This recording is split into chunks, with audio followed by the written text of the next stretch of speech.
It was in the year 1966. I was out of high school for 1 year, and I had already had a physical that the draft board required you to have so they could weed out any of the would-be draftees that had a physical problem and wouldn't be ready to serve. So I took that in January of 66, 1A, and in July, well, about June, got my papers to report July 19th, 1966. Just had turned 19. Scared? Yeah. Heck, I didn't want to do whatever they were doing. And what did Grandma? She didn't want it either, but it was at the point where people weren't defecting to Canada yet. They thought that war was going to be over any month. Did you have other friends that had gone Oh, yeah. before you? Or? Yeah. Most people I went to school with got their draft notice unless they went to college and they were deferred. I had one of my good friends that was he was a year ahead of me, and he went to college and he never heard from him because he was 4F or whatever the Did you ever hear what happened designation. to classmates that got drafted? And Yeah. I heard of a couple of them that died, and it's like, hey, did you hear old Dave Faulkner? He was in the Marines and he died today, or you heard about him. And then when you get drafted, they prepare you for the war, but there's no, in 6 months you can't learn what you need to do to keep yourself alive. So where did they send you? They sent me to Fort Lewis, Okay. Washington, for 6 weeks of basic training. And the first night in the service is the worst First night there, or yeah. at Fort Lewis. Did they rough you up? Or? No roughing up. You're just don't know anybody. I didn't know anybody there. And you have your own bunk. You got to make your own bed. Just yeah, and the drill sergeant. Yeah. So were you scared of him, or did you know that they were? Wasn't scared, just respected. And I think that back in 1966, people respected adults. Yeah. And it got worse as time went on for respect. But, the first day you're there, all your hair's gone. where'd you That takes your personality away right there. I mean, you're just right to the bone. and where were you at? Where was basic? Fort Lewis, Washington. Did you make any friends in basic? In the Yeah, I made friends all through the What was service. it like the first night when you got there? Just lonesome, like it was one of those times when, remember when you were a kid, and the first night your folks had you go over to grandma's and spend the night, and then they left you. You just homesick for you're used to being around mom and dad. That's the way it is in the service. I mean, you don't know what to expect, and you're all alone. You just lay there. You can't sleep, and then the next morning hits so quick, and you're on. And So- then it got better each day. So I see in the movies, and maybe it's just in the movies, but people that you were in basic with, were they the ones that were in your platoon when you went to Vietnam? No.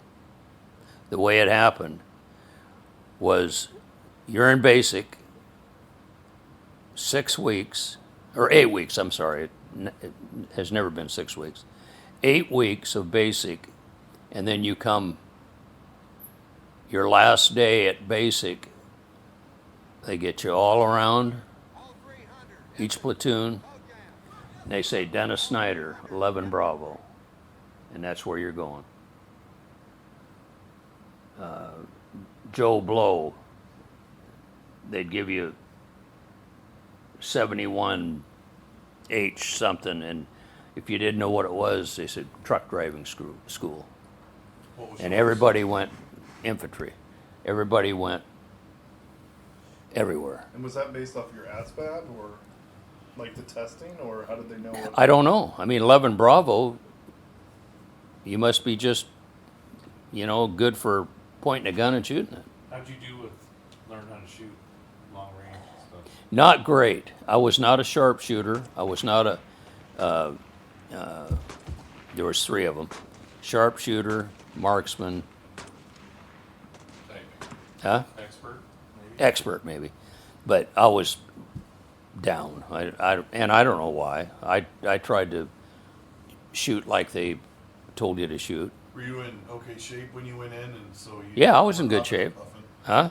You weren't huffing and puffing while they. had No, you I was in march pretty along? good shape, but they got you in a lot better shape by the time you left. There was a lot of walking, a lot of running, a lot of PT.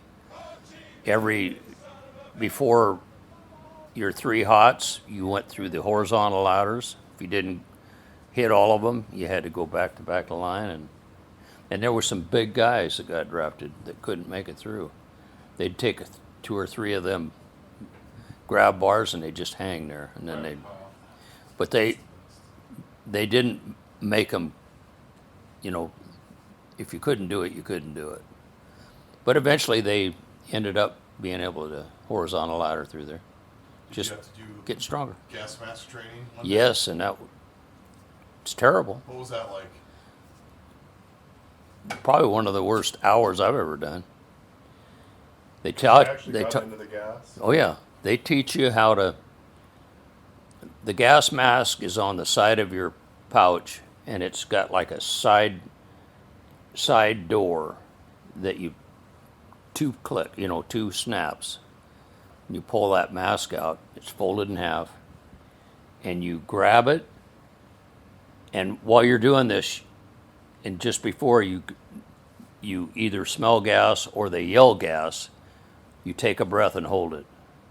So you can blow into that mask. After you whip it out and pull it open, you're probably grabbing gas and bring it into your face.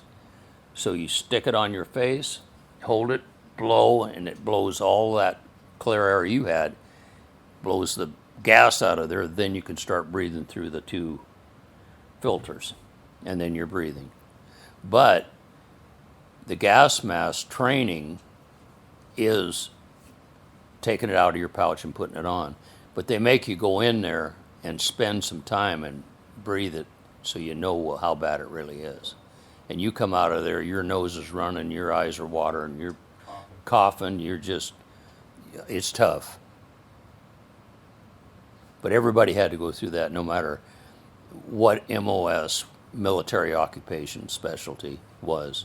That was part of the 8 weeks training, basic training. So they sent you told you whatever you were doing, 11 Bravo. and they sent you on an airplane? Sent me, Or- well, they actually, I had 2 weeks leave between basic and AIT, which is advanced individual training.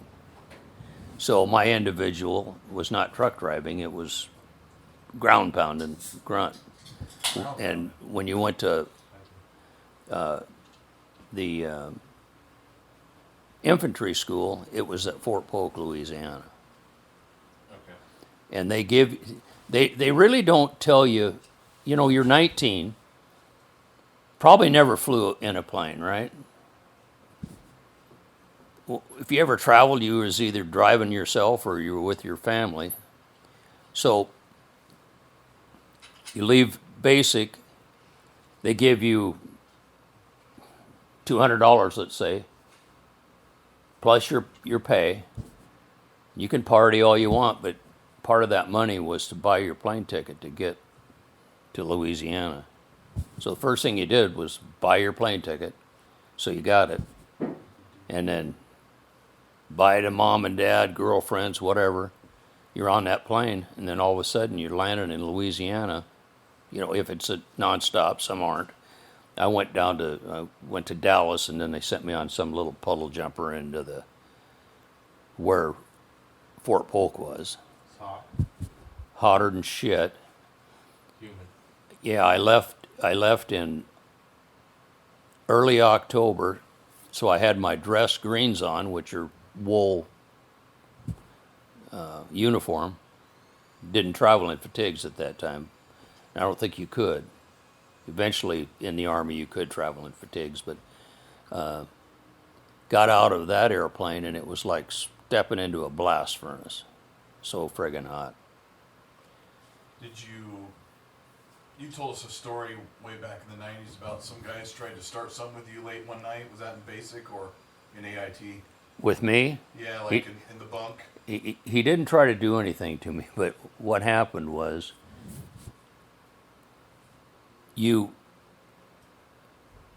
they instill in you a pride of keeping your barracks clean and the floor shining.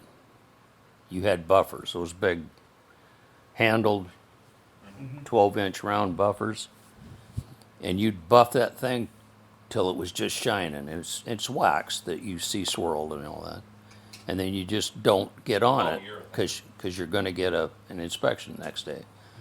Well, this kid, his name was Skakel. He came walking in there and walking right across that floor. And you just got done buffing it. I just got done buffing. I was just putting the buffer away.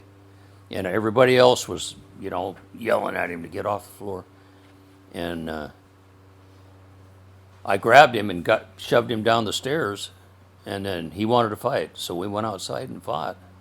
And I'm not kidding you. I'm not lying. I'm no big boxer or anything. But I hit him 3 times and it was over. 3 of these jabs. His nose was bleeding like you wouldn't believe. There was guys hanging from the barracks window, rah-rahing because they knew what he had done. And I ended up being the one that he picked on, let's say. Come on outside, He wasn't a big guy. Probably an even match, but I won.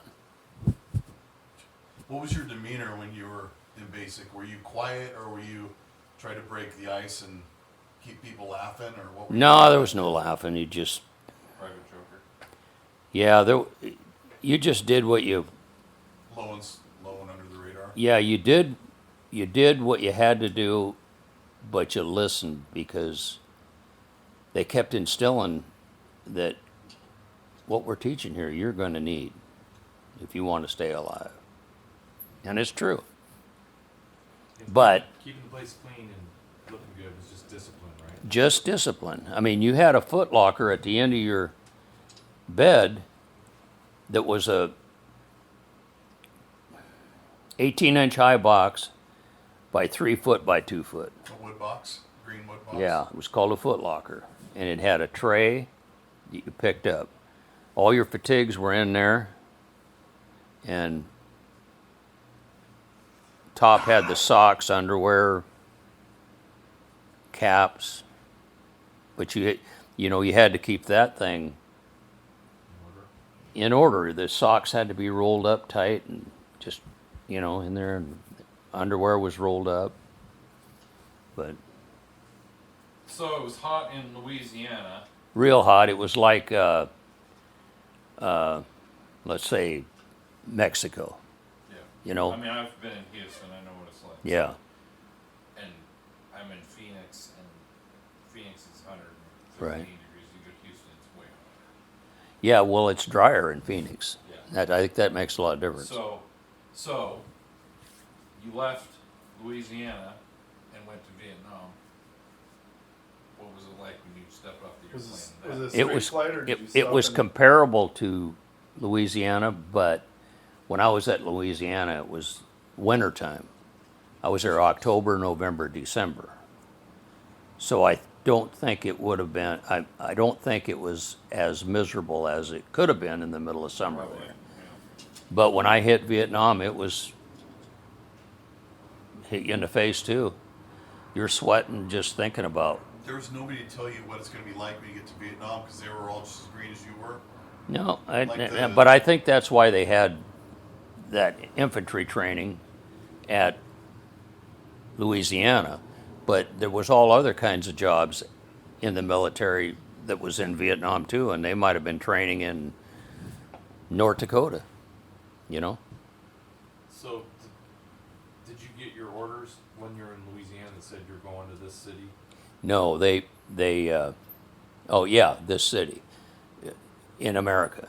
No, but when you went to Vietnam, they said Well, you're going to When Ho Chi Minh. well, after basic training, well, when I went to Louisiana after 2 weeks leave to do the 8 weeks of AIT, which you know what that is, right? Advanced. They wanted me to go to leadership preparation course, and it was a 2-week course that you learned all the stuff you were going to learn in your 8 weeks, and then you were one of these helpers for the drill sergeants for the next group coming in. Were drafted 2 weeks after I was.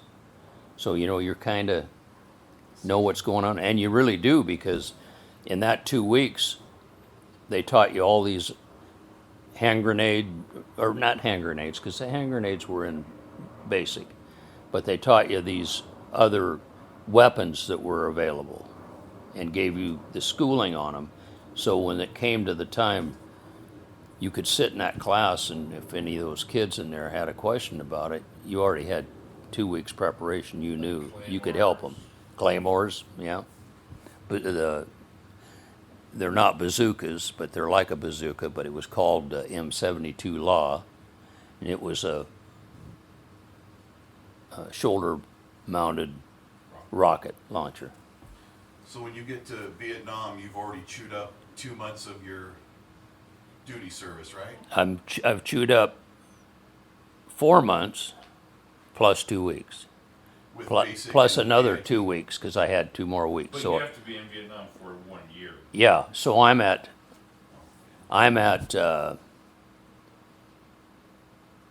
8 weeks, 8 weeks, 16, and 4 weeks. I'm at 20 weeks, and I'm reporting January 2nd,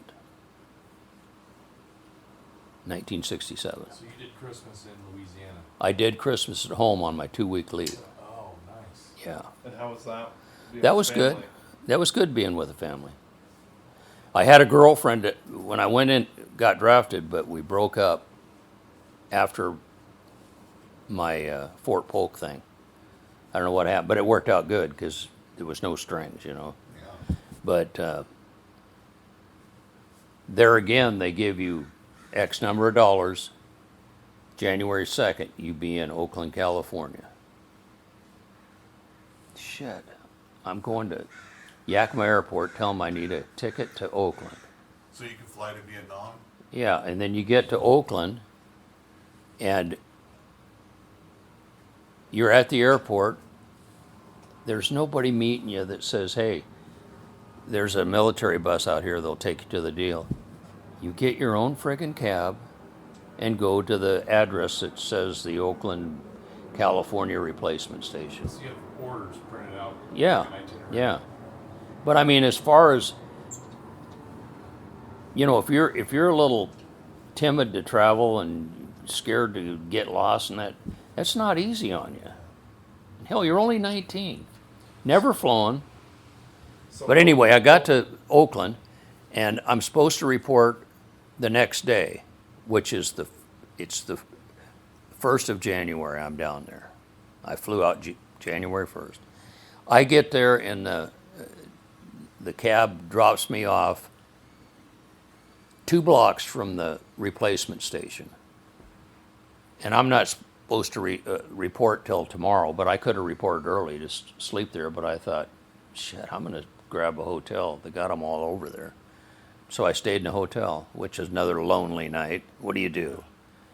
You know, I wasn't about to go out on the road and go hit a bar and mess around. I mean, I'm all alone, so I just, Went home, called mom. yeah, called them, said, hey, I'm down here in Oakland, and See you in the morning. I'll call you when I can. Next day, report. And it was like that big room we saw at Coronado. Okay? Big room, no posts, just all open. And there's 1,000 cots in there. What? 1,000 cots In Oakland? at Oakland Replacement Center.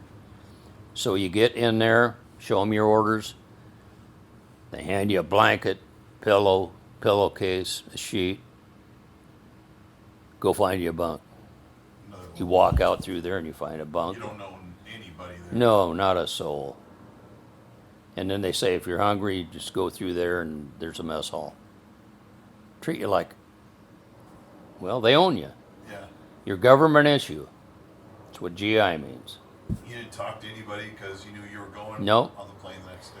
So we're there for like a day and a half, and they finally process you through. And we go to the airport at Travis Air Force Base, and you'd think you went on a military transport. I didn't. I went on a 707 Continental Airways, beautiful stewardesses. To Hawaii first? Or? No. We flew straight to Guam, Oh, yeah. landed, and then went into Vietnam. Because Guam was all military posts. That's military, but they were Who was in the plane with you? A bunch of all GIs, but we're on a commercial flight. all the same guys that are going for their first post to Vietnam. First, yeah, they're the same as me. They've been in the Army the same amount of time. Well, I might have been 2 weeks more than them Yeah. because of that extra 2 weeks I had. But anyway, fly over there, it takes, I thought it took about 20 hours to get there. So then where did you fly from? Flew into Saigon or? Tan Son Nhut Air Base in Saigon. You get off the plane and they shuttle you into the Army buses.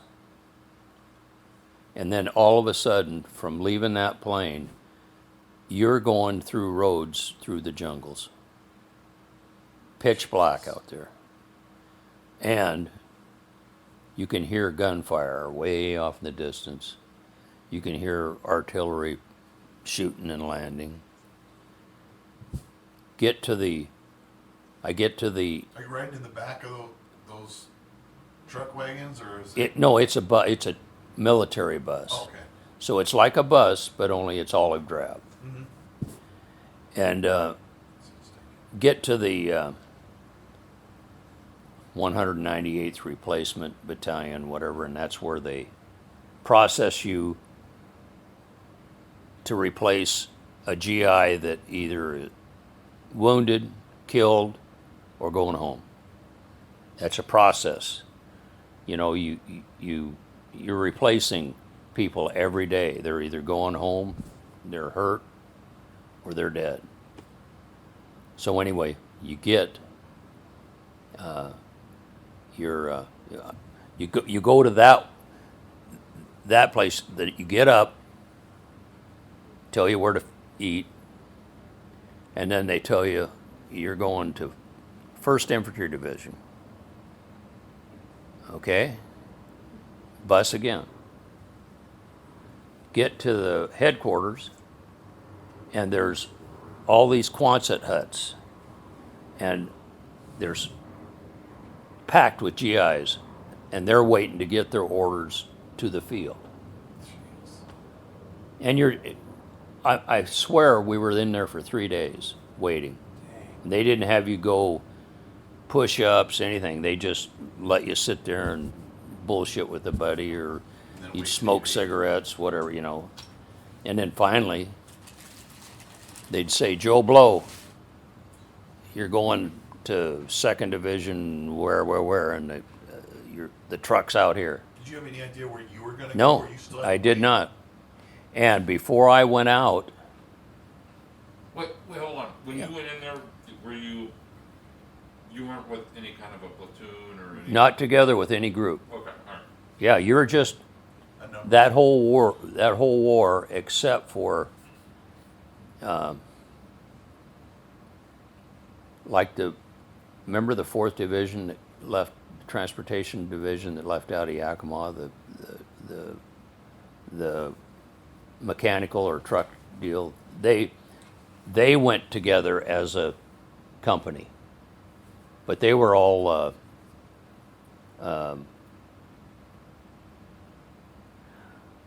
reserves, and that transportation got called up, and that didn't happen very often. But they from Yakima, so they all went together, served together, came back together.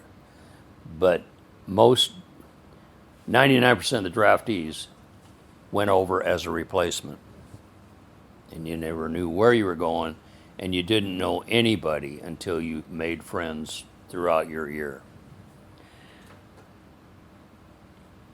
Okay, so you got called somewhere then? I got called in, and they said, "Would you like to stay here and work as a?" Well, they said, "We noticed that you took typing in high school." Jeez. Yes, I did. Well, we need somebody that helps type up wounded and killed in action reports and assign people to replace them. So I worked with about 20 guys in this tent for the whole year. I decided if I could always go out and be in the boonies, but I couldn't say, "Hey, I'd like to go back in the back." So I went to the back and I stayed there the whole year. And it was a tent on the red dirt, you said? Yep. And it had desks and Desks Like a dirt and floor? temporary lights, yeah. Yeah. And but was it open like on the side so it was light, or you just had Well- lights inside of it? they had open on the sides, but they did make metal or wooden partitions at the end so that there was a door to go in. But we did have to stand guard duty and go out on some patrols once a month. Oh wow. Just to, that's where I got any action that I have for any stories to tell. Did you dread when it was time to go out on patrol? Yeah, I did. I What did. did you guys do when you went on patrol? We went out It's like first thing in the and we morning? were on ambush patrol. We would just go out and throw our ponchos over us and wait. And about the only time I saw someone was they walked by us, and I could have shot them. But we were not supposed to. We just let them know. And they walked right by us. Let them know Let the headquarters know. over the radio. Yeah, in case, or they had to give you permission to fire, because those people weren't. I mean, if they shot at you, of course you had to shoot back, but they were just walking by, and they were gooks. And Viet Cong. And then one time I got pinned down with a sniper. I mean, I was down hugging the ground. I could hear him go over. It's scary. I was out putting a claymore out when that happened, and I bit the dirt. Wearing a helmet? Yeah, yeah. But that's the extent of my any experiences, other than it was a whole year of heat, cold showers, and meeting people, because when you get there, all the guys that you're working with have been there. But as time goes on, half of them are gone and half of them Or new? are new. Did you have any friends? Oh yeah, oh yeah. We had a group that we would get together on a Sunday afternoon. We had a half a day off, and we'd go to the commissary and pick up racks of beer, go to the mess hall and steal ice, and we had a big circle and we'd just bullshit all day. And in the heat, you could drink 20 beers and you could walk back to your hooch. You were all right. Was the beach close? No, I would say it was about 100 miles. Okay. But I went to a Where was your 3-day R&R to Vung Tau, and it was a resort, and it was right on the China Sea. And it was a nice place. We spent 3 days there. What'd you guys do there? We just Drank and ate? sat there and went to the little bars they had, and some were American servicemen's bars, some were just like what we walk around here, you know. So They did get- you ever eat pho? What? The soup? You mean the Vietnamese soup? No, I never touched any of their food. I always ate Just the girls? the chow. You know, The food, American American food. food in the mess hall. Did they they just give you guys a certain amount of cigarettes and during the? Yeah, well, they didn't give you any cigarettes. You had to buy them. With your GI money? Yeah.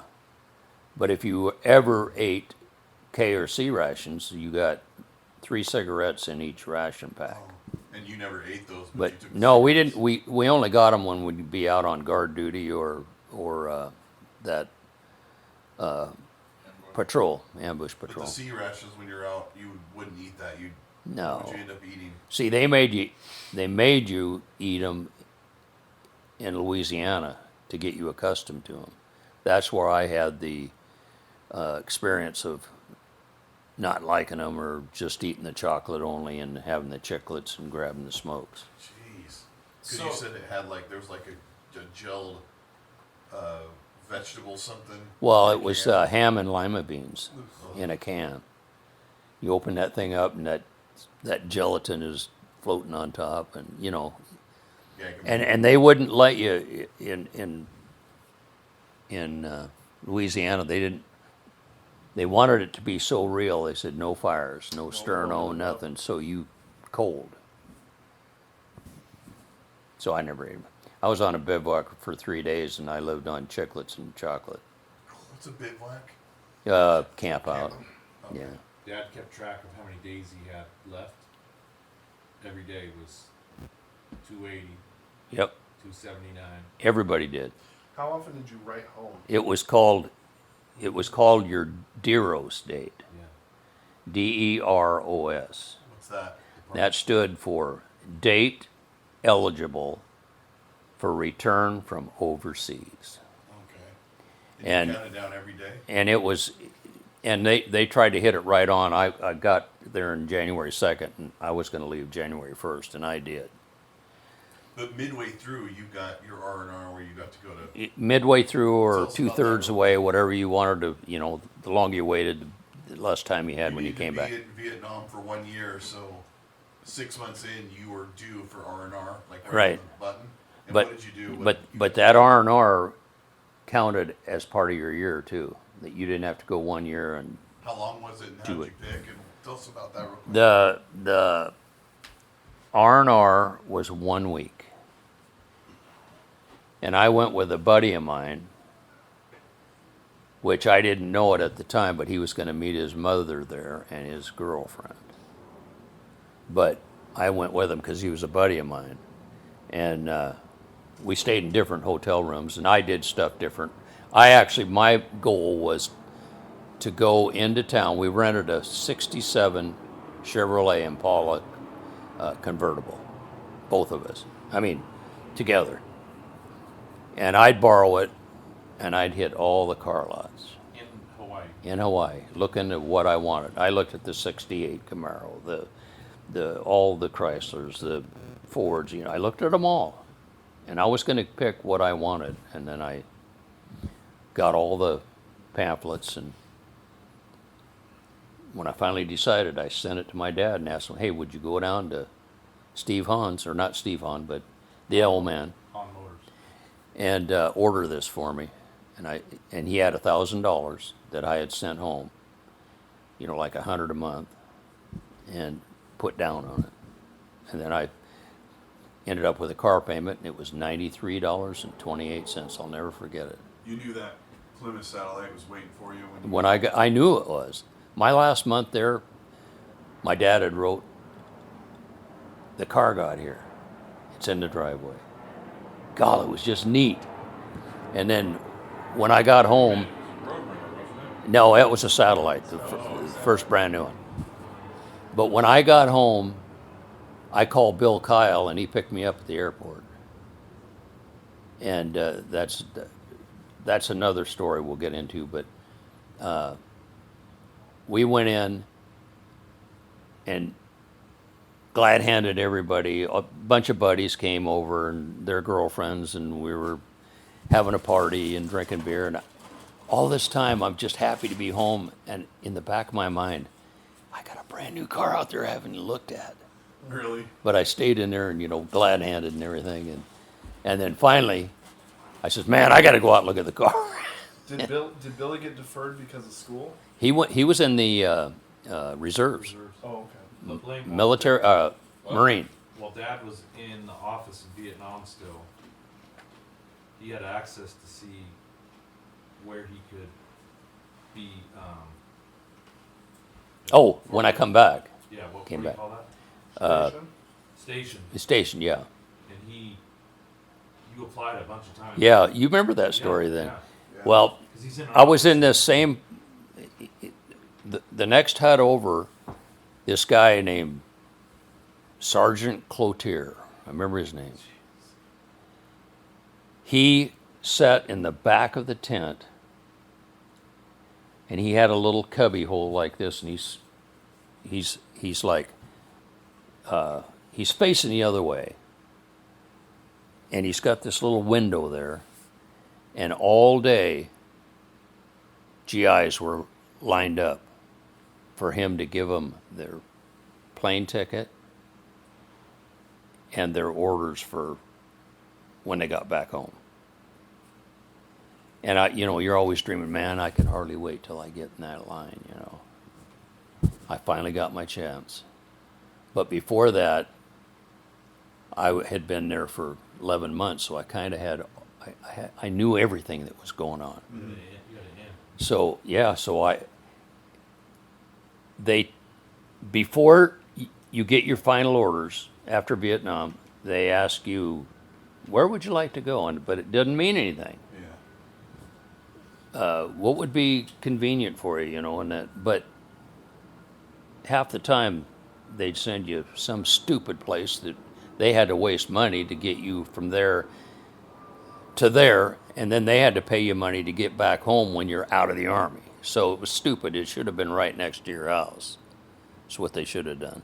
But anyway, I had to put my name in 3 times for new orders. And finally, Fort Lewis, that's the one I'll take. So anyway, I get my orders. All right, it becomes time. And it's got lots of buddies there. We're just partying every night, when you get off work. And night before is New Year's Eve. I'm leaving the 1st. Yeah. Everybody's drinking, partying, and everything like that. I'm taking it easy, right? I don't want to miss that truck. Yeah. It's picking me up at 6 a.m. Taking you home. I actually stayed up all night. I wasn't going to miss it. These guys were falling all over and passing out. And a lot of guys I couldn't say goodbye to because they were just What's wrong? out of it. So anyway, I leave on that deuce and a half. On the what? Deuce, it's a 2.5 truck, 2.5 ton truck. It's got canvas over the back. Dooley. You guys are sitting in the bed? I'm on there, and there's a couple other guys that are from other places in there that I didn't know, but we're on that thing.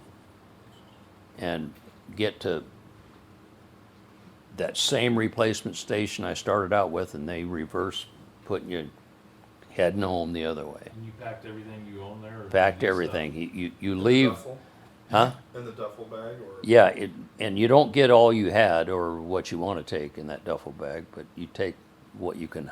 Did you bring anything from Vietnam? I didn't bring anything. I left everything in the Army. Yeah. So anyway, this is how close that was. I left on the 1st of January, 68. And I'm back to Fort Lewis by the time I hit my 2 weeks leave. Back to Fort Lewis. And Tet Offensive hits. What hit? Too offensive. Tet. That Lunar New Year that was so bad to the U.S. They overran the whole Vietnam. I was out of there. And I heard that our place where I was, that didn't ever get ran over the whole year I was there, got ran over. So I have no idea. I There have, was an invasion in the base? yeah, right through it. Base that he was got invaded after he left. Oh, well. What base were you at? Zion. And where was the city closest to it? Well, we were 40 miles from Saigon, but they raided every place at one time on their Lunar New Year. Which is supposed to be a Was day. Tet? Supposed to be a day. off Tet for was them. the last day of January, Oh, so that was Tet. 68. So you left the day before Tet? No, or- 28 days before. Oh, okay. Tell us about when you took that deuce and a half to the plane, and you guys got in and took off off Vietnam. Oh, yeah, that was pretty good too. 'Cause, I mean, everybody is happy that they're leaving, A lot. right? But everybody is saying, "I don't want to jinx this. I got to get in the air." You know what I mean? Because they're shooting at planes too. They're shooting at the airport. But when I got up unscathed in the air, everybody was just, "Yay! You know, this is it. We're gone." It was and then- quiet until you guys got up. Yeah. Then we get we get to San Francisco, and it's the same thing. Got off the plane, go in. This is one of the things they did. When you get back to America, you get the biggest steak you want. You just order what cut you want. 72 ounce. Yeah. Okay, so you get there, and they issue you new uniform because what you wore back was dirty and pitted and stinks, and so, and then they say when you get done getting your uniform on, the steak is down in the mess hall. You just order what you want. I got in there. There's like 10 of us there, and we're all just solemn. We just ordered a friggin' steak, went to a table and ate it. Just humbled from Yeah, the we whole didn't- experience. I didn't go over and glad hand them. They didn't come over and glad hand me. It's just a bad thing. Tell them about the shower. Oh yeah, shower.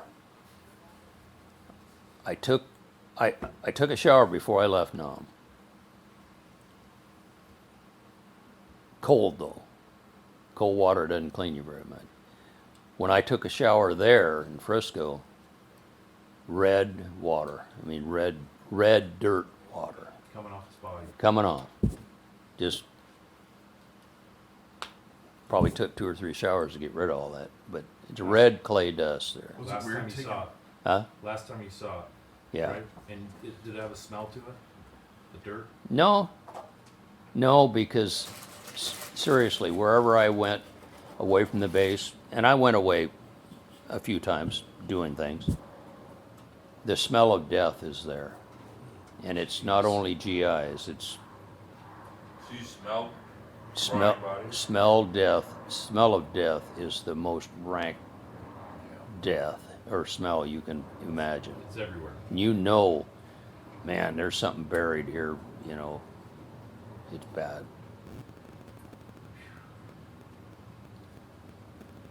So what year did you get home?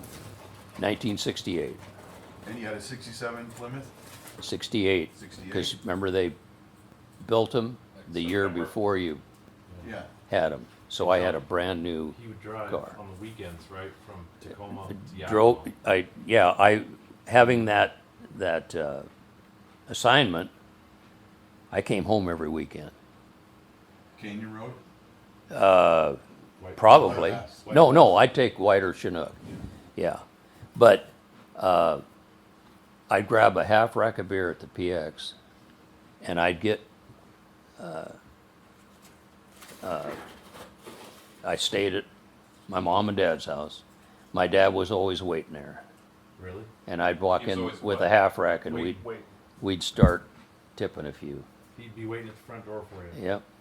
Or I'd just walk in the back or whatever. Bob Then, was then still my in mom high was working as a Caregiver. nursing home Yeah. nurse. Bob was still in high school, or was he? Bob, yeah, and Bob was probably working when I'd get there, but he ended up that night being there. You guys would hang out. And we'd hang out, we'd have a big old party, then we'd go down to downtown and go dancing at the Chieftain and that stuff, and The corral. never the corral. Bill and I did go in there one time when we were underage. Bill and I went in there. We were both so scared. We walked in there and Bill says, "Yeah, I don't think they'll even ask for ID." And shit, we walk in there and they did. And we sat there down. Strip club. Yeah.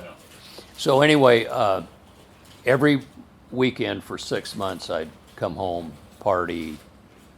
That was my little ritual. I'd have to work till noon on Saturday at Fort Lewis, and I'd jump in the new car and just cruise home. I mean, it was a pretty good life. You'd use Saturday night and Sunday. Sunday I'd come just back. Sunday afternoon or evening. Yeah, So you had come- one night? yeah, just one night. I had to work Saturday till noon, and I'd get there about 3 or 4, and then party, and then the next morning have breakfast and have to start thinking about I got to leave, and I'd always wait till the last minute, and then I'd head for Chinook. Before it got dark. So what kind of stuff were you doing at Fort Lewis? And I do remember, okay, I'll tell you that in a minute. I do remember one time I came back on a Saturday night, and whenever I'd come back on Saturday night, there's these guys that are still there. They're like me. They had been in Vietnam, but that's where they're at. But they like live in Chicago or something, Yeah, they don't so have anywhere to they're go. stuck there. I walk in, and the guy says, "Did you hear the news?" I said, "What?"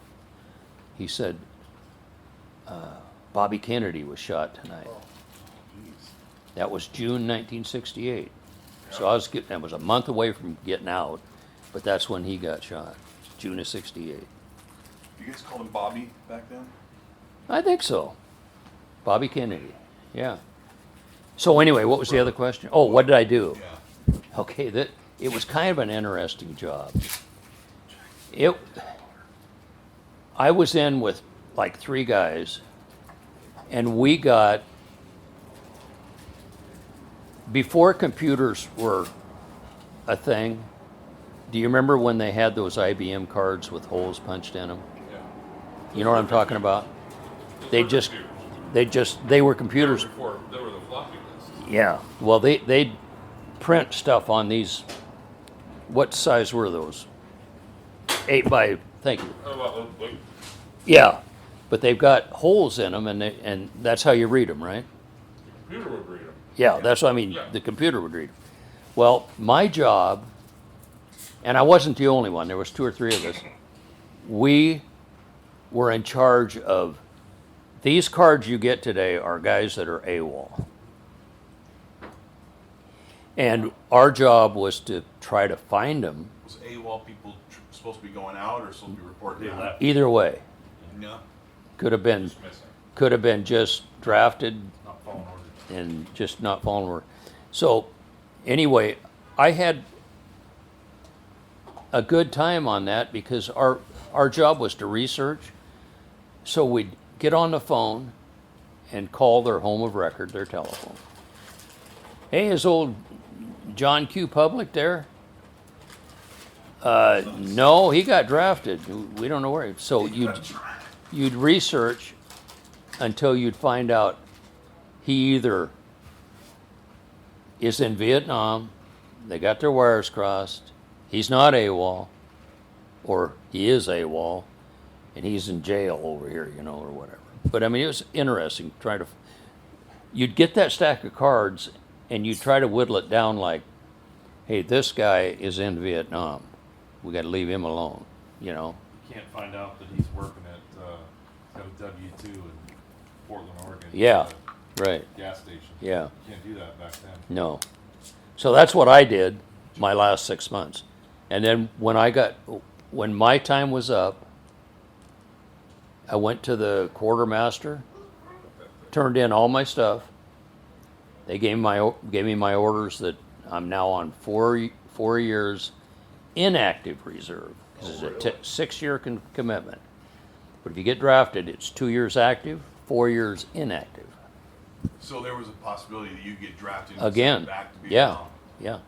But that wasn't very likely, so you didn't worry about it? Not very likely because they had too many other raw recruits that they could nab Okay, onto. So how much younger was Bob than you? Oh, Bob, Same as Eric and I. 18 months.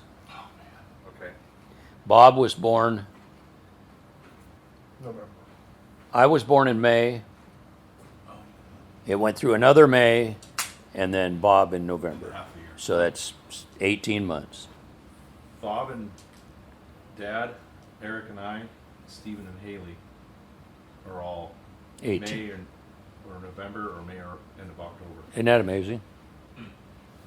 Yeah. So, So he's 18 months younger than you. Yeah. And how long passed? Okay, he got drafted. So yeah, when did you find out he got drafted? Okay, he got drafted in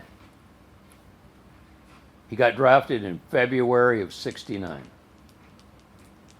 And you, I you came- were inactive by then? I got out July of '68. So do the math. It wasn't that long before he A few was months drafted. later, Huh? 6 when months. you're all clear. Yeah. He What gets what drafted. what is that? Like 6 5, months. 7 months or Okay. something? Yeah. And Bob's drafted. okay, so Well, let me shit. ask We you this. thought, and every week, every night on the news, we thought the Paris peace talks are going to end this son of a bitch. So Bob won't have to go. Okay, well, Bob got Were they drafted. extra worried about Bob because they knew that you were lucky being? Yeah, I think so. But seeing Bob and his mechanical ability, we figured that his MOS would be a truck driver, but that's not safe either. But I mean, if he was a truck mechanic, that might be a little safer than out there Being a base. pounding. But shit, he ended up in the artillery. But if you looked at Bob, he was strong. They probably said, "Hey, we need them guys to push them shells like that." They wouldn't take a guy like. Eric, I mean, I probably wouldn't make it.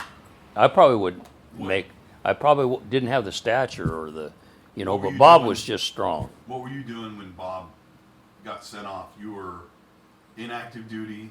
You had a job. Dating Okay. mom? Were you dating mom by then? I was out. Yeah. Okay, I met your mom. when he was still coming back. Yeah, like I want to say May or June of '68, and then we got married April of '69, and Bob's already in the service. Jeez. But we went. Bob attended our wedding. The wedding was in Oh, yeah. in the home, That's a good one. Grandma's. Joe's home. Oh, it was? Yeah, The schoolers. Schoolers. Wherever that was. Terrace Where- Heights. It was in Terrace Heights. Okay. I think 39th Avenue or something like that. But anyway, we had the harebrained idea to go grab Bob for a visit and just take him home for the wedding and then take him back. He was in Grab basic. him from where? From Fort Lewis. He was in Yeah, basic. now he's Yeah, Bates. No way. he's AWOL while we got him. Oh, jeez. But you knew who to talk to. Yeah, well, Ignore the card. I knew how to get in there, and I got in there, and I don't know how in the hell we rendezvoused, but we drove While he back. was in basic, you got him out of Yeah, And he didn't even bat an eye. He didn't said, even "Yeah, bat an I'm eye. coming." How long was he gone? Saturday night and took him back Sunday. So- Don't you roll call in the morning? Well, that's when they found out he's AWOL. Dad. So anyway, I was on the crapper. I take him back on Sunday night. I guarantee you Bob was always in trouble. Oh yeah, yeah, all through the military. So I'm not kidding you.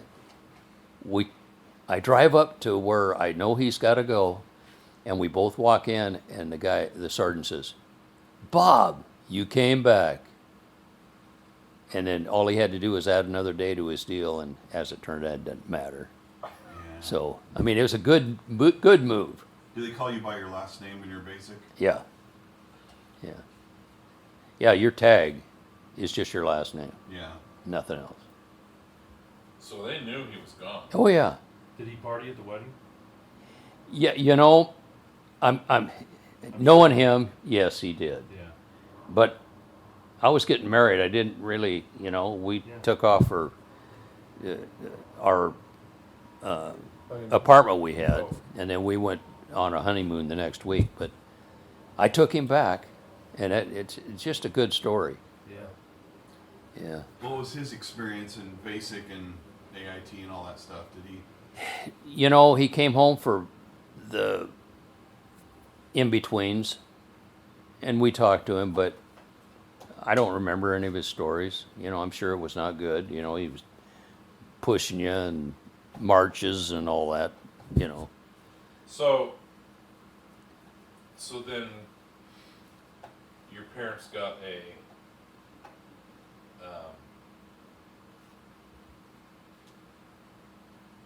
telegram Oh, you mean when Bob got when he hurt? got hurt. Oh, Okay, How long well, have you been in? I'll just add the whole story here. yeah.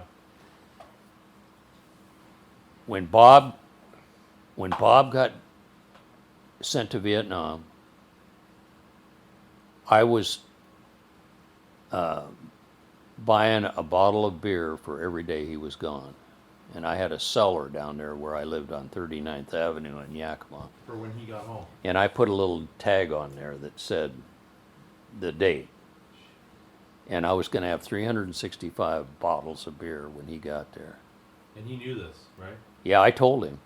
But then, when he got hurt, I was just so saddened I threw them all away because he had 10 months of, 60 or 300 beers waiting there. He made 10 months, huh? Yeah. But he wrote you guys and told you, this is what I'm doing. Yeah, he wrote a lot of letters to us. I still have some of them.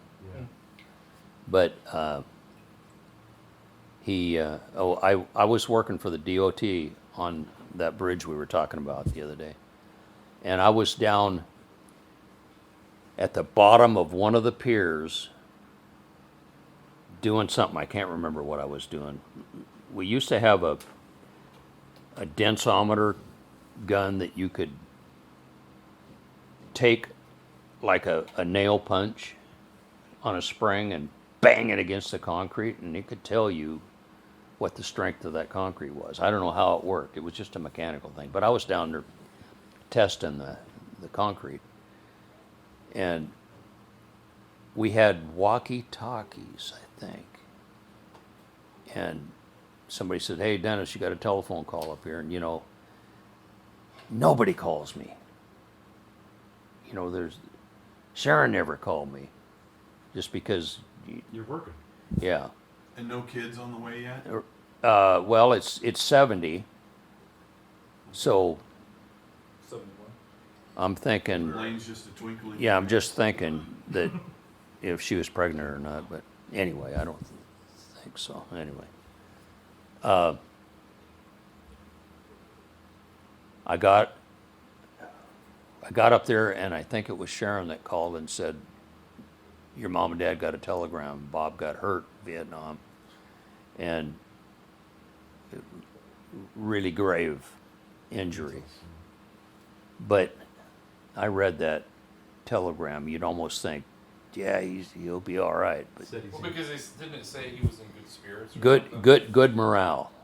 He was in good morale, and he's in a friggin' coma. Sleeping like a baby. How can you be in good morale when you're in a coma? But anyway, Maybe it meant like his vitals or something. I don't know. I think they just hated to send the telegram, so they just and throw it him in. didn't fluff. Yeah. But anyway, and they, a death should be a personal Yeah. from military coming to your door, and an injury should be too. But anyway, Was there anyone you guys could call? no, I don't think there was a phone number on the bottom of that. But then there might have been, because I know my mom communicated with him one time. But I don't know if she had to go through a bunch of hoops and ladders to get to that. Were they pretty upset and pissed off about the whole thing? Oh, both of them were. Well, I mean, they're just saddened, and when I'm talking to them that night, we don't know what Bob's even like. We know it said he had a central cranium wound, and maybe that could be a bullet graze. Who knows, So that weekend, the four of us go up there. Well, I think maybe the girls went, or You one have of to them. tell us where Bob went first. After he got. Oh, you know. he went to hospital in Japan, and he was Was there he- for 30 days. Was he on a ship hospital? I think it might have been a ship, and in then Vietnam. And yeah, then they well, took him up. they medevaced him out, and then they have military hospitals, and then it was so grave that they sent him to Japan, probably a more modern hospital. You know those guys. And then he was there for 30 days in a coma, and then they flew him to Madigan. How did Those he guys never got any notice of what happened to him. That were there with him, they never knew if. He Oh was no, inside they or didn't. not. They just So, knew You know that ship we saw yesterday? That The Mercy. medical. Could he have been on that ship? He could have. I mean, that ship's probably 30 years old or whatever. One thing that Mom told 50. me about communication with the guys who were there, one of the stories was that Bob dove underneath the truck. Right. That was false. Yeah, there's mixed stories about what So actually what happened to Bob that got him hurt? He was Uh, helping someone that was in a hole when Like the a truck truck- got hit. Yeah. He wasn't hiding. He was helping someone. That's Wow. what this guy told Mom. Oh, really? Some And it was big. it was the head guy that was trying to make himself look better. There was a hole that got caved in, and someone was in there from Toppenish, and Bob was trying to save him. He was digging him out. what did See, the- see, I thought that story was Bob did save him, and that was before he got hurt. Oh, maybe it That's was. what I heard. Maybe See, it was. that Bob saved a guy from Toppenish. Maybe that's what it was. But- another guy said Bob didn't hide on the truck. That he was. Well, actually- it's not hide; it's diving under for protection right, but from shrapnel. I think this guy was saying. But it could have been what you're talking about. Yeah. So but- what did Bob's camp get hit by?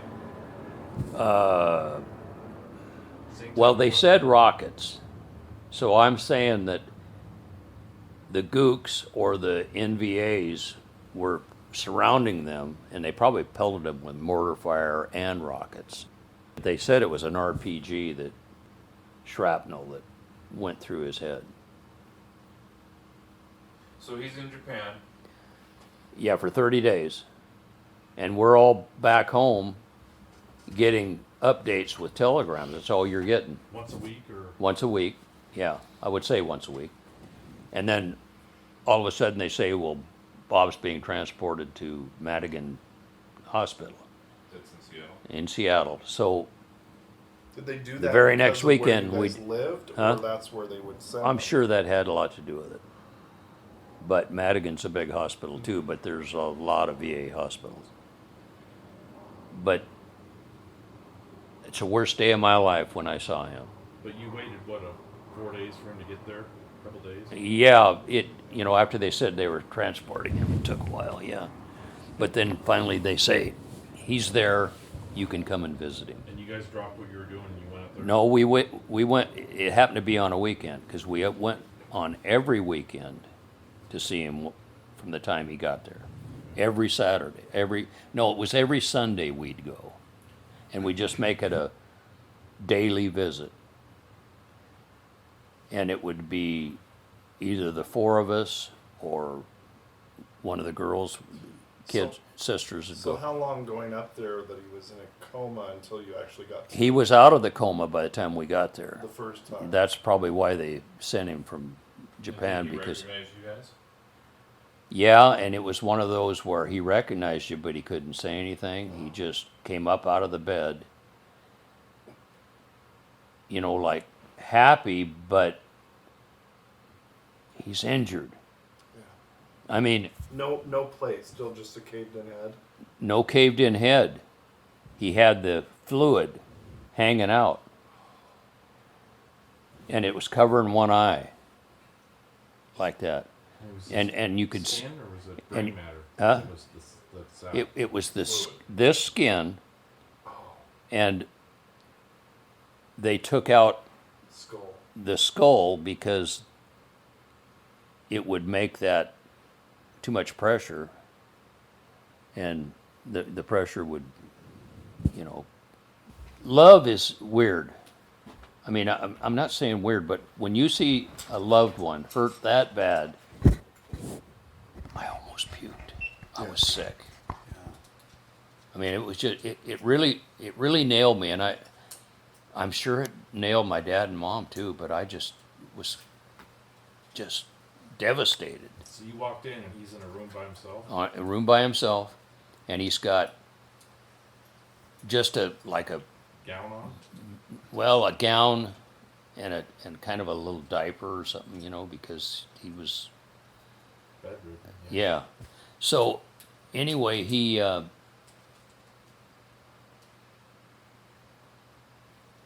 when you looked at him, it's 30 days from the injury, so his scarring is still just all over him. Oh yeah. Back, shrapnel, legs tore up.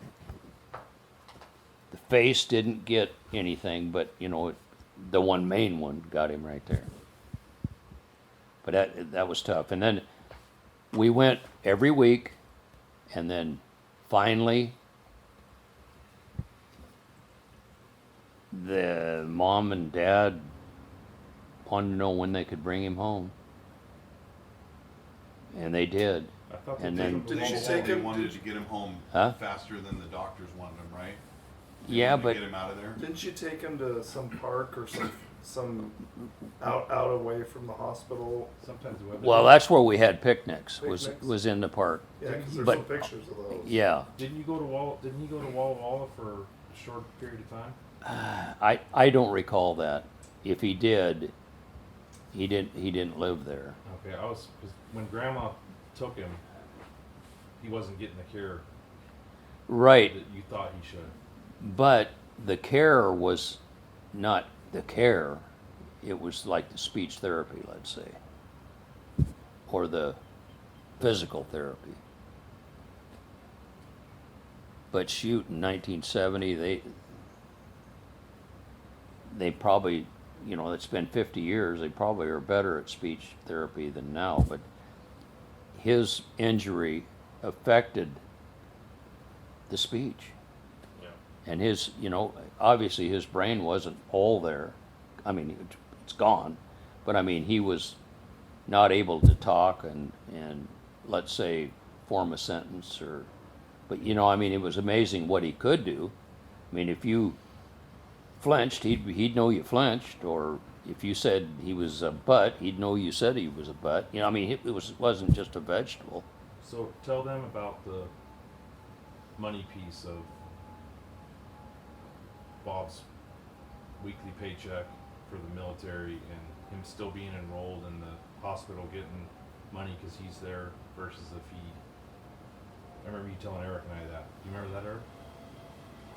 You mean He was still enlisted in the army. wasn't he? yeah, and then they finally retired him, But, and then that's when the pension takes over. but the hospital didn't want to get rid of him because they were still getting money for him being there. Oh yeah, that's right. Well, that too. Yeah, I know what you mean now. Yeah, Okay, yeah, So I'm they didn't sure. want to let him go home. That's crazy. Yeah. So did Bob? I mean, he had a brain injury, and they took out half of his brain, right? Exactly. How was his memory of childhood or being in Vietnam? I don't think he remembered like every day of Vietnam or any Short-term memory. event, but he knew what he did. He knew he probably knew that he pushed shells in. If you said, "Hey, do you remember Skipper, the guy that was next to you?" "Oh yeah, I remember him," but I don't know if he could tell you. You know, I mean, we never did Talk about it. talk about it. Did any of the guys from his platoon or whatever try to get a hold of him? Yep. Like I know they Yeah, later they- on a kind of did. tremendous Internet amount. Was, Tremendous amount of care and correspondence went on for him. You know, that I can't remember their names, but you've probably heard a couple of them. because I know they named a fire base after him. Yes, they did. There's a And I, Facebook group just for that situation. yeah, there is, guys wrote after he got hurt, wanting to know, hey, did anybody hear from Bob? What's going on? And then this Dennis Way guy got a hold of. I don't, huh? Mom, wasn't Yeah. I think it was through the internet. Yeah, but he didn't get a hold of Bob. it? No, mom. Oh yeah, okay, yeah. Tell us about And Bob's. she did a good job of keeping that going for them, and And Bob you know did they get to ended talk up. to them, right? Yeah. Talk to some of them. Oh, I'm sorry. I was thinking about the last few years. Maybe not. Okay. And what about Bob's right hand? I don't know if he ever actually talked to him on the phone. I think he did. If he talk did, to I somebody, didn't know that. Okay, I don't know, because he passed away in 2007, yeah, 2008. 7. One guy told Mom, there's not one day that goes by that I don't think about Bob. Just from being down there with him. Yeah, being in Vietnam. And he has their Well, it's that whole their picture, band of brothers thing. yeah, what do I you mean, call they- the battalion picture on his desk Yeah, at home, and he says, I think about Bob every day. wow, yeah. Tell us about his right hand when you got to the hospital. Oh yeah, the callus. Dallas? Yeah, just from slamming shells in. Were they howitzers or recoilless? It was a howitzer. Yeah. Yeah, and you know, I don't know a lot about artillery. I know a lot more than I did because I researched it after he got hurt. But they're 125-pound shells, and they were picking them up. One person was. Yeah, and there's a little assist on some of those guns that picks up the end of it and helps getting it in there. But You imagine how hot those shells Then are? it kicks the shell It out. kicks- it doesn't kick it out. They got to pull it out, and it's Well, no, still when it hot, gets and then fired. they Oh, just yeah. kind of throw it off to the Think of side. a rifle, it's Yeah, rifles would burn you. 200 times hotter. Well, you know, an M60 machine gun comes with a spare barrel Right. because if you shoot it enough, Warps. it'll just bend right down. But I never did want to get Bob into deep conversations because I didn't want him to feel bad, you know, for being hurt and not. But we'd talk about friggin' war and all that stuff, you know, and he hated Cambodia because that's the last place he was. Was And that's what he'd actually say. Would he watch war movies? Probably did. Yeah, was his howitzer on wheels or track? I think I heard the word track a lot. The ones So I'm looking at from Vietnam were on track. Like, it looked like a tank. So, I think I remember Grandma saying, but they were they were outside of it where they had to mechanically put the Yes. shell in though. Yeah. It was basically just a cannon on a track. Yeah. I think I remember Grandma saying that Bob was in Cambodia when the government was saying We weren't. the out troops there. weren't in there. Exactly. That's right. And Bob was writing home. He said I could throw rocks right here into Cambodia. We're getting ready to go. So was it Johnson when he was there? Yep. Bob calls Johnson an asshole. Yeah. But No, 69 would have been Nixon. 70. Yeah, that would have been Nixon. see, I think it was Nixon. Because Nixon was president during the moon. Well, look it up, John. See. Nixon was president during the moon landing in July of 69. Yeah. But Bob walked a lot, right? Yeah. Oh yeah. Yeah. They walked everywhere. Behind all the equipment. Yeah, they weren't on any personnel carriers or anything. When they moved by foot. I mean, he did not have an easy one. But the sad thing to me is he got so close to being done. 2 months. And what would life have been for all of us if Bob was on Earth? Right. You know, as a normal kid. I think it would have been really neat. Because he had such an interesting personality. Yeah, Before and even after. I mean, do you think some of his personality still yeah. came through? See, Justin reminds me of Bob. He's kind of like, Rough. and I don't know Justin that as well, that well, but I just looking at him, he's a kind of little ornery, and that's what Bob was, just ornery. Mom said Bob was a smart aleck and always made people laugh Yeah, and always busted people's chops. yeah. And In a- he was in a- bigger than You you. didn't want to cross him, huh? But in a humorous way, like Yeah, if you busted your chops, he probably liked you, right, right? right. So he's Exactly. younger than you, but he was a little bit taller and stronger. Huh? He was younger than you, but taller and stronger. He was taller. Yeah, So I he- think he was 3 or 4 inches taller than me, Well, tell us about and stronger. Yeah. you being teased by the girls going to kindergarten. No, it wasn't. That was kind of like in junior high when them girls were kicking rocks at me. But that's another story. But didn't Bob go to school with you? But no, there was 2 kids that kept saying they were going to beat me up, and I'd just run away from them. I'd run down Landon Avenue and get home, and I told Mom, I says, "Mom, there's some boys that want to beat me up." She just says, "Bob, you go with Dennis tomorrow." He's a 4-year-old. I was in the 1st grade, so that's 6. He was 5, right? 4.5. Anyway, Bob goes with me. Those little shitters never said one word to me, and it was all over. His look They could on just his- tell he was to be messed with. Yeah. So, tell us about your childhood in Lewiston, Clarkston. I don't really remember it because I was only born there on the weekend. Yeah, they were just What? they were just visiting. My Oh, I thought you grew up there. No. My mom lived there. My dad lived there. That's where they met. My dad got the job for the state highway out of Yakima. Mom got pregnant. She didn't want to have me in Yakima where there Away was from nobody family, here. yeah. Mildred was there and all that. So when the time came, they took my mom to Clarkston, Lewiston, and waited to have me. And then maybe they only Stayed away. had a hospital in Lewiston at the time. But I was born in Lewiston. I thought you were born in Clark. No, Lewiston. Lewiston. Then they came home. Then we came home. And then I was brought up on Landon Avenue till What was the address there?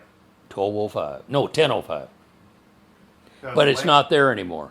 Is Landon the one on the railroad tracks? Yeah. Or- It's by Shields. With it by Shields, and there's a big gully there. The overpass has to go there, so it's down where so the the track. house is gone now. But the house is gone. But it was there 20 years ago, probably. Yeah, I think somebody Probably. showed me that house. Yeah, So that's where you would have lunch with the hobos. that's where Bob and I went down the thing, and we had lunch Soup. with the hobos one Right. time. Yeah, Soup, right? it's some And kind of was it- soup. Was it better than Grandma's cooking? Heck, I don't know.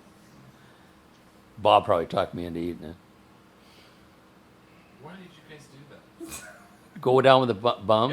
Yeah, Heck, I don't know. Just, you know, We So they were venturing bums. out. there was no fear They were- back they then. were They're not riding gonna. the rails. They weren't gonna steal us, and ransom is nothing. My dad had no money. So back to Bob. Once he, was okay, quote unquote okay. Back here. What was Okay. his normal day to day life? Once he was driving again, and It took a while to get there. yeah, but, Took a while. but he had a routine. He had his routine. What Well, were his normal he. routines? I don't know how he got involved with going to Denny's. And Every day though. Zips, Yeah. Vips, Vips. yeah, Vips maybe it too. was. I don't know if he went there all the time, but That's the tavern. anyway, he'd Family. he'd probably get up early, but then he'd sit around in his shorts, smoking cigarettes and drinking Pepsi till 10 or 11. Did he smoke before Vietnam? Oh yeah, Okay. yeah. When did he start smoking again? Well, that was one of those things where my mom got mad at my dad because he kind of pushed the cigarettes on him after he got back to Madigan. And I don't think Bob missed it, like an addiction. Thinking about it. Well, Yeah. he'd gone 30 days without it. And he'd gone 30 days, but that's not enough to kick a habit, but it's a pretty good start. But my dad offered him a cigarette, and he took it, and, he coughed a little bit at the start because it'd been a while, 30, 40 days. And then he just started smoking. But he'd go to Denny's in the morning. What But else I'm did not he sure do? he smoked probably a pack a day, maybe a half a pack, I'll bet. For some reason, I don't think he smoked a lot.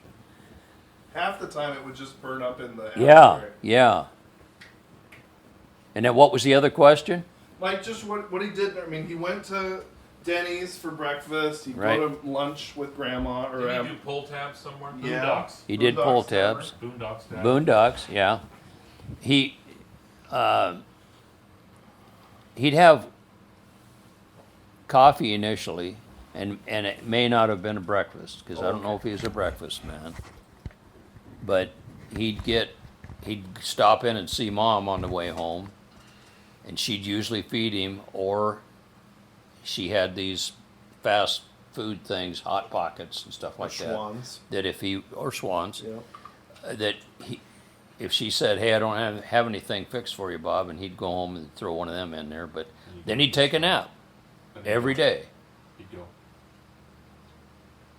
Oh, to show you. Yes. Food. And then he'd sleep until 6 or 7, Well, he had a trailer first on Washington. Washington Avenue, Oh, and like Golden Villa or something. Golden Villa. Yeah. Okay. Yeah. And then But did he had an apartment over by did McClure, he want to too. move on his own, or did Yeah, Grandma want he him out of did. there? No, or he well, not want him out. Of my mom could be a little short with him sometimes if if he Oh, did yeah. something that, Oh yeah.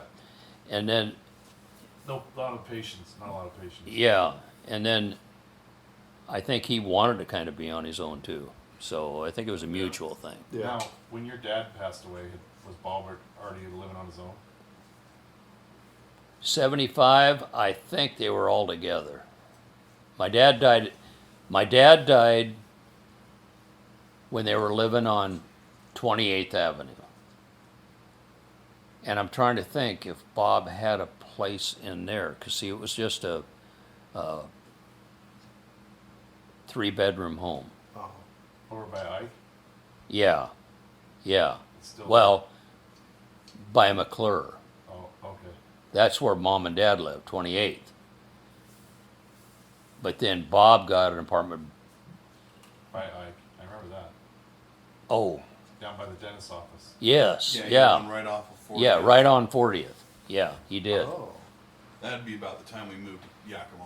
Yeah, Sliding glass door was Up, like up right the on stairs. you're right. But he lived in Peck's Canyon too, didn't he? Yes, he did. When we were Well, in that Tri was Cities. But that was after my dad died. He had the whole basement. Oh, okay. He did have the whole basement. Yeah. And I He lived. moved to a place off of. Hamilton. No, Hamilton, Hamilton was was where Grandma Grandma's. was at. No, he he was lived- kind of over by there. Over by the cemetery. Yeah. Yeah, Plus- it was plus by 24. McClure School. It was that one set back in. Yeah. But yeah, he was in several places. There was nothing in that apartment. I don't remember being There's in a there. couch and Right, about it. right. He lived pretty simple. Pretty Pepsi simple. in the fridge. Yeah. Pepsi, TV, TV. couple Playboys. Yep, yep. And he used to tell John when he'd gulp down a Pepsi, He'd count them. slow it down. Slow it down. We'd cook those Costco dogs on that little Weber grill. That little tiny Weber. Yeah. Oh yeah. So I think I have to. So, Dad, what do you remember? What do you remember about Carlene getting sick? I remember that we were in Yakima at that 28th Avenue house, Easter Visiting. Sunday. And Archie was going through Still- cancer. He was sick. Yeah, he was sick. We went over there for Easter, and Carlene got sick to the point where she was just listless and had a fever. So we took her up to the hospital in Yakima, and they did some tests and stuff, and they just said, you need to take her home, and then if she's not better Sunday or Monday, Take her back in. take her to the hospital or take her to the doctor. Well, that night we decided, even before Monday, we got to take her in. And then we took her in, and then they sent her to the Oregon hospital, or maybe that's where we went first because we had Kaiser insurance or something. And they didn't know what was wrong with her, but they ended up doing a test that is not world renowned or something that you do all the time, but she's laying on her back, and if they lift her head up, her knees come up. That's an indicator she has spinal meningitis, Fluid in her spine. fluid in the spine. So they did that. Her legs lifted up. They took a spinal tap, and the white corpuscle count was, or the white what? Blood cell, or is it like the white blood cells, or? Yeah, what? Which Any means you have an infection. where the white? They were the count was all messed up, and then And she kind of winced too when you lifted her head up. yeah, and she was in a coma by then. I mean, we couldn't, she just wouldn't wake up. And then the next couple of days, she had to be put on a ventilator. And I think ventilator and heart, I'm not sure. But when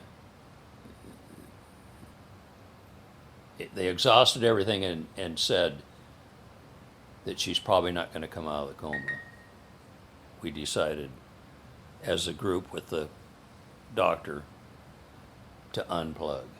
And I mean, that's a tough one. Yeah. You unplugged, and then you heard the warning Crash. alarm Yeah. She was that was crashing. it. And then big tearjerker funeral, and just tough deal. It's not one that you dwell on. Yeah. Maybe that's not right not to dwell on it every day, but it'd drive you crazy if you did. Did it start with an ear infection? Started with an ear infection. Or they say that most bacterial meningitis starts from the nose, Oh, something getting in there. Yeah. getting into the meninges. You and I had so many ear infections. Yeah, me too. It's hard to bury your own kid. It is. And we had it, I know that's spam probably. Anyway, we had the funeral in Vancouver, and all the friends from Yakima showed up, all the friends that we had in Vancouver. It was a big funeral. And then, I didn't go. huh? I didn't go. Did she just Didn't stay with somebody at Didn't church, take, or? because you were too young. I guess, yeah. But I didn't know where I was my, Why? I know. she died in April, my dad died in June. Oh, jeez. It's like my dad was or kept himself around to get through this ordeal.